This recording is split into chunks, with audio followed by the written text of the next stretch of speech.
김철중의 이름은 낳는다. 이번 주제가 치매 1탄입니다. 김철중의 이름은 낳는다. 오늘은 머릿속의 지우개라고들 하죠. 치매를 수배했습니다. 치매에 대해서 말씀해 주실 교수분을 모셨습니다. 정지양 이대 서울병원 신경과 교수님 나오셨습니다. 안녕하십니까? 안녕하십니까, 정지양입니다. 네. 현재 이제 치매 인구가 100만 명, 2023년에 90만 명, 곧 100만 명. 네. 이거 어떻게 할 거예요? 네, 우리가 이렇게 이제 치매 환자가 많아지는 거에 대해서 굉장히 걱정을 많이 하시는데요. 네. 여러 가지가 이유가 있습니다. 당연히 우리나라가 이제 OECD 국가 중에서 가장 오래 사는 민족이 됐기 때문에 이게 첫 번째고요.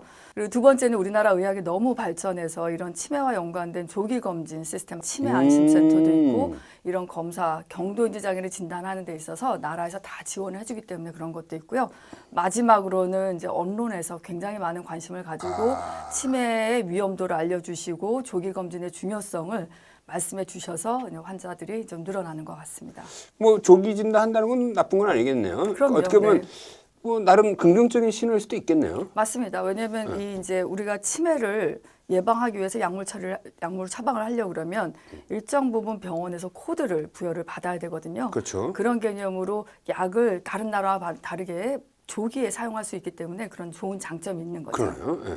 물론 뭐 이렇게 치매 환자가 이렇게 많이 늘어나는 것은 우려스러운 일이긴 하지만 한편으로는 조기 진단돼서 오는 환자들이 많이 늘어났다는 건 긍정적인 사인이다. 네, 맞습니다. 이렇게 하면 우리가 극복할 수 있다. 뭐 이렇게 받아들일 수 있겠네요. 자, 그다음에 이게 보통 막 사람들이 이렇게 일상생활하면서 야, 뭘 이렇게 깜빡하면 나 치매 아니야? 이런 말 많이 하잖아요. 이게 나이 들면서 어느 정도까지 기억력이나 이런 것들 인지기능이 떨어지는 건 어쩔 수 없는 거 아닌가요? 그래서 어떤 분들은 내가 1, 2년 전보다 기억력이 떨어졌다 하고 오시거든요. 근데 인지검사를 해보면 상위 15% 안에 드세요. 자랑하러 온 거 아니야? 그건 아니고요. 본인이 워낙 상위 5%일이었는데 15%로 떨어지면 기억력이 떨어졌다고 이건 해서 상대적이다 오시는 거죠. 이거죠? 맞습니다. 본인은 스스로를 모니터링하기 때문에 변화사항이라고 느끼고 오시는 건데 인지검사 상에서 15% 미만으로 내려가야지만 비정상이라고 저희가 판단을 하거든요. 네, 그럼 이건 절대예요. 네. 그러니까 절대치. 그러니까 나이와 성별과 학력에 따라서 절대치가 다 절대치예요. 있습니다. 그러니까 네. 뭐 이게 상위 5%에서 15% 내려갔다고 해서 그런 네네. 경우는 이제 인지기능 장애라고 얘기를 안 한다 맞습니다. 이거죠. 네, 경도인지 장애라고 진단을 내릴 수는 없고요. 그러면 치매도 여러 가지 종류가 있지 않습니까? 맞습니다. 아주 네. 뭐 간략하게 분류하면 어떻게 되죠? 첫 번째가 알츠하이머 병이고요. 두 번째가 혈관성 치매. 최근에 와서 조금 올라오는 이제 세 번째 산맥이 이제 파킨슨 병을 동반한 치매라고 생각하시면 됩니다. 크게 세 개로 네. 있다고 보면 되는 거네요. 자, 그럼 우리가 흔히 알고 있는 물론 항상 치매라는 게 한 가지 원인으로 오는 건 아니지만 우리가 가장 흔히 아는 그냥 보통 알츠하이머 치머. 맞습니다. 예, 이거의 원인은 뭐예요? 우리 뇌에 이제 아밀로이드라고 하는 독성 쓰레기 단백질이 있거든요. 근데 얘가 이제 쓰레기. 기자님이나 제 머리나 우리 젊은 사람들 뇌에도 일정 부분 생기는데요. 얘네들이 다 청소가 돼서 없어집니다.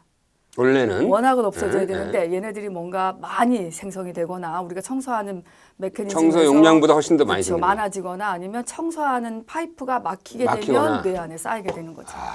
네. 알츠하이머 청소 잘 되고 있나 모르겠네 나 지금. 그래서 그걸 이제 지속적으로 증진하는 방법이 우리가 치매를 예방하는 노화의 가장 중요한 방법이라고 생각하시면 됩니다. 그러면 그 알츠하이머 치매가 어떤 사람은 많이 생기고 어떤 사람은 적게 생겨요? 그중에 가장 핵심적인 게요. 우리가 유전자형이 있는데요. 우리 몸에 유전자가 10,000개도 넘는데 그중에서 아포지단백 유전자형이라는 게 있거든요. 아포지단백. 얘가 이제 2번, 3번, 4번형이 있는데 안타깝게도 4번 유전자형을 가지고 있으면요. 이 청소하는 메커니즘이 조금 막힌다고 그래요? 이제 결과가 나오고 있습니다. 그 4번 유전자형은 네. 검사하면 알 수 있어요.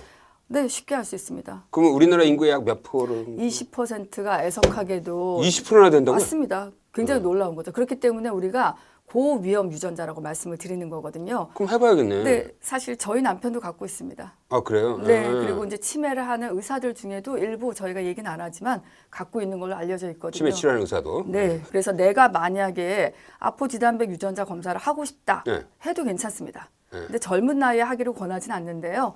만약에 부모님들이 약간 이제 치매가 있으시고 나도 혹시 뭐 그런 거를 미리 알고 싶다 하면 알게 되면요. 그 다음부터는 정말 열과 성을 다해서 치매를 예방하는 생활 습관을 키워야 되는 거죠. 그 병원에서 이게 할 수 있어요. 65세 이상 되고 만약에 이제 가족력이 있는 경우에는 보험으로 검사가 그래요? 가능하고요. 그 전에 하실 경우에는 이제 보험이 보험이 안 안 돼. 되는 65세 이상은 네. 건강보험 적용받아서 할 수 네, 있대요. 네. 얼마예요? 대략적으로 한 5만 원 정도. 5만 원. 네. 뭐 궁금하면 why not? 5만 원 괜찮네. 예. 할 만하네요. 보험 안 받으면 좀 비싸겠네. 그러면. 아마 그럴 보험 그러면 경우에는 20만 원 하겠다. 네, 예. 네, 이상 될 거로 알고 있습니다. 그러겠네요. 건강보험 근데 이게 이제 받아가지고. 중요한 게 요즘은 이제 건강검진 안에 이 내용이 조금 일부 들어가 있는 경우가 많이 의료기관마다. 있더라고요. 그래서 예. 저한테 이 양성이 있다고 해서 오시는 분들이 계시는데요. 중요한 거는 이게 이제 치매 관련한 고위험 유전자 검사이기 때문에 평생 한 번만 하시면 된다. 아 이거는 이제 어차피 유전자는 변하지 않는 네, 거니까 네, 그거는 네. 그때 한 번만 평생 한 번만 하면 된다는 거죠.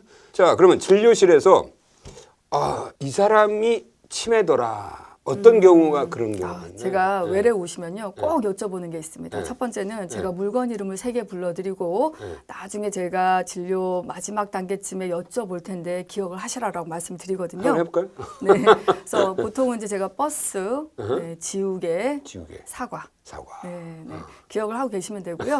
그 다음에 제가 여쭤보는 부담되네. 게, 네, 그 다음에 제가 여쭤보는 게 오늘 올해와 몇 년도 몇 월 며칠인지 무슨 요일인지 기억하시는지 여쭤봅니다. 이런 시간에 대한 진압력이 떨어지고 방금 여쭤봤던 3가지 물건 이름 중에 적어도 2가지 이상을 기억하지 못하는 경우는 거의 거의 대부분 대부분이 알츠하이머병이 치매. 약간 시작되신 거죠. 시작된 거라고. 네. 그러니까 굉장히 이 지나 그걸 뭐라 그러니까 이 날짜랑 시간과 계절 이 지금 내가 현재 어디에 있느냐 이게 그거에 대한 파악이 굉장히 이 사람 인지 기능이 굉장히 중요한 네, 거거든요. 네. 저희가 이제 알츠하이머 병에 의한 기억 장애라고 또 의심할 수 있는 중요한 키포인트가 하나 있는데요. 네. 우리가 이제 기억은 해마에서 담당하는데 왼쪽 해마가 있고 오른쪽 해마가 있거든요. 그래요? 네, 근데 왼쪽 해마는 이제 언어적 기억력을 담당하고요. 오른쪽 해마는 시각적 기억력을 담당합니다. 근데 이런 언어적 기억력이나 시각적 기억력이 둘 다 떨어지게 될 때는 알츠하이머병이라고 다시 한번 의심을 해볼 수 있는 거죠. 그거는 알츠하이머다. 네, 양쪽. 그럼 언어 기능이 떨어지는 건 단어를 생각 못하고 뭐 이런 건가요? 맞습니다. 네, 남의 말을 좀 따라하기가 어렵고 뭔가 단어를 표현하려고 했더니 생각이 잘 안 나고 길 찾기 능력이 떨어지게 됩니다. 그래서 워낙은 내비게이션을 굉장히 잘했다고 하면 옛날에 내가 뭐 강서구에서부터 서울시까지 아니면 지방에 있는 따님 아드님 집을 잘 찾아갔는데 그게 조금 어려워지고 심해지는 경우에는 본인이 잘 다니던 동네 안에서도 길을 잃고 약간 헤매게 되시는 거죠. 이렇게 지하철도 잘 못 갈아타는 거죠. 워낙은 잘 다녔던 분이. 워낙에 잘 다녔는데? 네, 워낙은 혼자 여기저기를 다니실 수 있었는데 헷갈리기 시작하면서 지하철 안에서 길을 잃기 시작하고 시간이 지나게 되면 이제 같은 동네 안에서도 길을 찾기가 좀 어려워지시는 거죠. 슬픈 일이네. 그런 이전에 잘했던 일상 능력에 장애가 생기기 시작하면 꼭 의심을 해봐야 되는 거죠. 근데 문제는 어떤 분들이 이제 그런 것도 여쭤보세요. 집에서 냄비를 한두 번 태웠다. 한두 번 태웠는 게 의미가 있느냐 없느냐 그런 말씀을 하시거든요.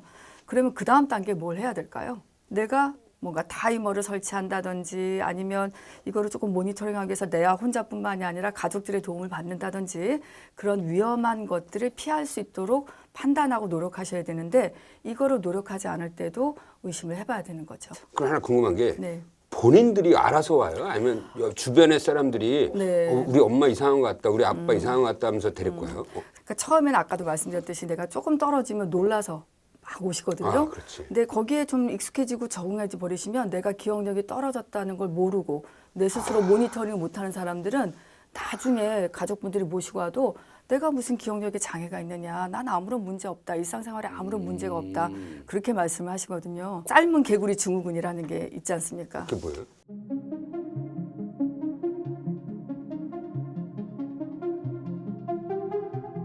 그래서 이제 스스로를 끊임없이 모니터링하는 사람이 어떤 면에서는 인지 기능에 대해서 자각을 하고 빨리 오시는 경우가 더 많은 거죠. 네. 그럼 현재 진료실에 이렇게 치매인 것 같다고 모시고 오는 경우는 대부분 가족들이나 주변 사람들이 데리고 오겠네요. 거의 한 90%가 그렇다고 90%가 다. 생각합니다. 네. 야, 치매 검사 한번 받으러 한번 가보시죠. 그러면 그 말이 좀 어렵잖아요. 맞아요. 좋은 말 없어요? 아버지 우리 이런 거 한번 해봅시다. 뭐 이런 식으로. 근데 이제 센터 이름 자체가 치매 치매 안심센터다 안심센터니까. 보니까 그 앞에 가면 내가 왜 여기 와야 되냐 이렇게 화를 내시기 때문에 우리나라에서 무조건 한 번씩 가야 된다고 들었다. 우리가 명령서를 받았으니까 한번 가보시자라고 얘기해서 같이 가시고 또 이제 의심되는 분이 이제 어머님이시면 아버님도 같이 가시는 거죠. 네, 같이 가셔서 다 같이 하는 걸로. 그러네. 얘기 되네. 네. 자, 그러면 이제 치매야. 알츠하이머건 혈관성 치매건 그러면 이제 치료를 해야 될 거 아니에요? 네. 어떻게 해요? 현재로서는 네. 사용할 수 있는 이제 치료제는 많지는 않습니다. 유일한 무기가 뇌 안에 어떤 신경 전달 물질인 아세틸콜린을 올려주는 아세틸콜린 분해 요소 억제제라는 게 하나 있고요. 또 하나는 이제 NMDA 리셉터를 좀 조절하는 그런 이제 두 가지 약물밖에 없는데요. 근데 중요한 것은 이 두 가지 약물을 적절하게 썼을 때 정말 치매로 진단받고 나빠지는 속도를 한 30% 정도는 늦출 수 있다는 게 과학적인 인지 기능이 천천히 결과입니다. 떨어지는. 네. 그러니까 치매를 납두면 그냥 확 떨어지는데 이건 좀 천천히 떨어지는. 네, 그래서 우리가 이제 간이 정신 상태 검사라고 하는 MMSE 검사가 있는데요. 그 검사만으로 1년씩 평가를 해보면 약을 쓰지 않은 군들에 비해서 약을 썼던 군이 한 1.5에서 한 2점 정도 덜 나빠지는 걸로. 네. 아, 그래요? 그게 의학적으로. 하여튼 신경의 시냅스 활동을 좀 증진시켜 주는 거예요. 그런 여러 가지도 있을 여러 가지 거라고 생각이 되고 아마 이제 약물 치료를 열심히 받으면서 병원에 오시고 가족분들이 이제 관리를 해주셨을 때 아마 복합적으로 좀 덜 나빠지게 하는 게 아닐까라고 아니, 생각합니다. 그리고 천천히 낮춰준다는 건 얼마나 그래도 다행인 거지. 그럼요. 네. 이건 뭐 나중에 이제 케어해야 되는 얘기인데 만약에 반복 그 같은 말 계속하면 들어주면 돼요. 법륜 스님의 멘트가 있는데요. 아니 금강경도 하루에 100번씩 읽으면서 왜 어머님한테 똑같은 말 못하냐. 회사 갔어. 그리고 또 물어보면 회사. 또 물어보면 네 라고 이렇게 대답하시라고. 정말 그게 핵심입니다. 거의 신경과 의사의 처방이랑 거의 똑같은 거예요. 네, 이게 이제 정말 뭔가 팩트를 듣고 싶어 하는 게 아니라 내가 궁금한데 너한테 물어보면 그 반응. 반응을 해주시면 되는 거예요. 얘한테 그러면 항상 대답을 해주는구나. 그렇죠. 네, 쳐다보고 웃고 괜찮아 이렇게만 해주셔도 된다는 거죠. 야, 이거 굉장히 네. 중요한 메시지고 굉장히 네. 어떻게 보면 쉽게 할 수 있는 거네. 어? 그냥 애정을 갖고 그렇죠. 애정이 있어야 됩니다. 네. 얘기해 주면 되는 거네. 근데 사실 이제 이게 한 10번까지 하시면 뭐 조금 해보실 수 있는데 그 10번이 그다음부터 막 영혼 없이 얘기할 것 같아. 회사 네, 갔어. 네. 굉장히 힘들긴 하죠. 힘들긴 네. 하지. 그런데 이제 중요한 게 아까도 제가 이상행동도 마찬가지인데 이렇게 궁금해하시는 것도 시기예요. 딱 몇 개월 정도 지나면 이런 궁금증도 없어집니다. 그나마 그 네, 움직임이 네, 있으니까 네. 맞습니다. 궁금해하는 네, 거야. 네. 그것도 지나면 네. 궁금증만 사라져. 없어져요. 네. 좀 어떻게 보면 그나마 그래도 인지기능이 있구나 이렇게 좋게 생각하고 네, 네. 해야 되는구나. 근데 이제 그 아직도 많은 사람들이 치매 그러면은 좀 약간 공포스럽기 때문에 아예 병원을 안 가는 경우도 많지 않나요?